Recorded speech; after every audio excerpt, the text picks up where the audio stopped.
मित्रांनो, आजच्या व्हिडिओमध्ये आपण जाणून घेणार आहोत एआयचा नोकऱ्यांवरती किती परिणाम होऊ शकतो आणि आंतरराष्ट्रीय नाणेनिधी म्हणजेच इंटरनॅशनल मॉनिटरी फंडने यावरती काय भाकिते केलेली आहेत।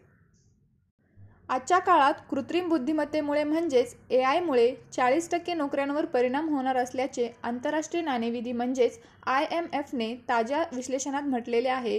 तसेच यामुळे जगभरात विषमता देखील वाढणार असल्याचे IMFच्या व्यवस्थापकीय संचालक क्रिस्टलिना जॉर्जिवा यांच्याकडून सांगण्यात आलेले आहे।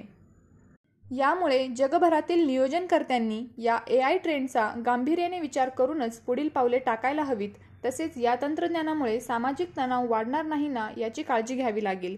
एआयच्या प्रसाराचे जसे फायदे आहेत तेवढीच जोखीमही त्यामुळे निर्माण होऊ शकते। प्रगत देशांमध्ये एआयचा तब्बल 60% नोकऱ्यांवर थेट परिणाम होणार आहे। कर्मचाऱ्यांना एआयचा लाभ होईलच, तसेच त्यामुळे त्यांची उत्पादकता देखील वाढेल असे नमूद केलेले आहे। एआयच्या स्वीकारानंतर उच्च उत्पन्न गटातील कामगार आणि तरुण वर्गांच्या वेतनामध्ये अचानक मोठी वाढ होईल व कमी उत्पन्न असलेले पण ज्येष्ठ कर्मचारी वेतनमानाच्या बाबतीत पिछाडीवर जातील असे IMFकडून सांगण्यात आलेले आहे। यासाठी यावर पर्याय म्हणून सुरक्षा जाळी तयार करावी लागणार आहे। काही देशांना एआयचे दुष्परिणाम टाळण्यासाठी सर्वसमावेशक सामाजिक सुरक्षा जाळी तयार करावी लागेल। तसेच ज्या कर्मचाऱ्यांना याचा धोका आहे त्यांना तातडीने प्रशिक्षण द्यावे लागेल।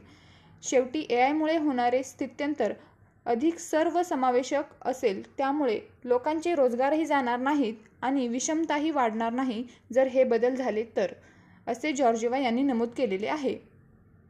मित्रांनो, एआयने निर्माण केलेल्या संधी आणि धोके हे चर्चेचे प्रमुख विषय आहेत। एआयच्या योग्य वापराने देशातील उत्पादन, आरोग्य सेवा या क्षेत्रांमध्ये नवी उंची गाठता येऊ शकेल। तसेच भारत हवामानाशी संबंधित बाबींवर योग्य दिशेने वाटचाल करत असून अंतिम मुदतीपूर्वी आपले 0 कार्बन उत्सर्जनाचे उद्दिष्ट साध्य करू शकतो, असा विश्वास ज्येष्ठ उद्योजक व गोदरेज इंडस्ट्रीचे अध्यक्ष व्यवस्थापकीय संचालक नादिर गोदरेज यांनी जागतिक आर्थिक मंचाच्या वार्षिक बैठकीदरम्यान व्यक्त केला।